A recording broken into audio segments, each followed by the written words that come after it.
Kendra. I am 28 tomorrow. And I have been coming to Laser HQ to have my laser done for... I started it in the beginning of 2021, so a good few months now. I'm 5 sessions down on my face, 3 sessions down on my legs. So I'm just going to chat a little bit about my journey with endometriosis and laser hair removal and just sort of hopefully cover everything. So I noticed symptoms of endometriosis when I was maybe 14, and it took until the age of 20 to get an official diagnosis. So it was a long, hard 6 years. And when I got my official diagnosis following an operation called a laparoscopy, they offered me a course of treatment which essentially forced a menopause. So it was a hormonal treatment. I had injections every 3 months, and it just essentially stopped all of my hormones, so it made me officially menopausal. So that was at the age of 20, and ever since then I've grown a ridiculous amount of excess facial hair. And excess hair sort of all over my body. So I'd say that my face was what bothered me the most. It was very much upper lip, chin, neck, the whole lot. And there was a full beard situation going on, which, as you can imagine, made me very self-conscious. I lived with that for a long time. So I started my laser hair journey at the age of 27, so for a good 7 years I lived with it. I made amendments, like I plucked every day, sort of 30-40 hairs out of my face every single day. I waxed every week, just using the at-home like facial waxing strips. I would never wear my hair up. Hair was always down. If I knew that I was going to be seeing people, I would have like hoodies, like polo neck sort of thing, just to try and cover as much of myself as I could. And yeah, it was hard. It was really hard. I started thinking about laser probably about 4 years ago, and it's taken a really long time and a lot of research to get to this point.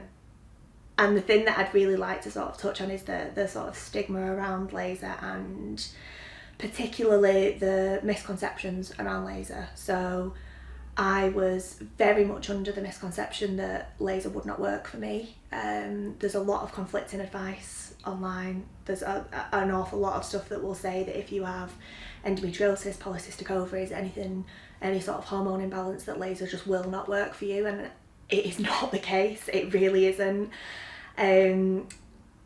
It was only after a friend actually recommended Laser HQ to me that I started my laser hair journey, and it was probably the best decision I've ever made. I came in for a consultation very much thinking that this was not going to be for me. I thought they were going to laugh me out the door, to be quite honest with you. I sat in that room, we went through my full medical history, and at the end I asked the question, do you think you can do something about this? And Jo, the lovely lady that does my laser, said, yeah, of course we can. What do you mean? And I burst into tears like instantly, because the relief of knowing, as she sort of subsequently explained to me, that they treat a lot of people here with endometriosis, and of course I wasn't the only person with excess facial hair, and I didn't expect that. I didn't see that coming.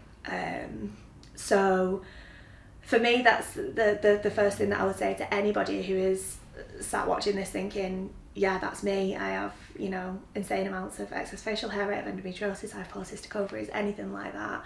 Please know that it works. It really, really works. And the other thing that I sort of thought was going to be the case when I first started this was that it was going to cost me thousands and thousands of pounds, and it was only once I'd had Laser HQ specifically recommended to me that I looked at the price list and went, that doesn't seem right. And I actually called up just to double check that I'd read it right. And yeah, it's not. It's really affordable. That you can pay per session, and you have sessions every sort of 6 to 8 weeks, so you get a whole payday between that. And that's the route that I ended up taking to get my facial hair done. It's, you know, it's doable, it's really workable, and it has been for me for sure. Since I started my laser hair journey, it's been it's exceeded my expectations, like far exceeded, and I think I maybe didn't realise quite how much it had beaten me down. I think the shame that I felt was for sure the thing that held me back for a really long time, and that's partly sort of why I'm here today kind of speaking about this, is because I don't ever want anybody else to feel that way, and to feel as ashamed of themselves as I felt, and to be able to kind of look in the mirror now and be happy with who I see, and be happy with the face looking back at me. It's changed my life. It really has. This is real.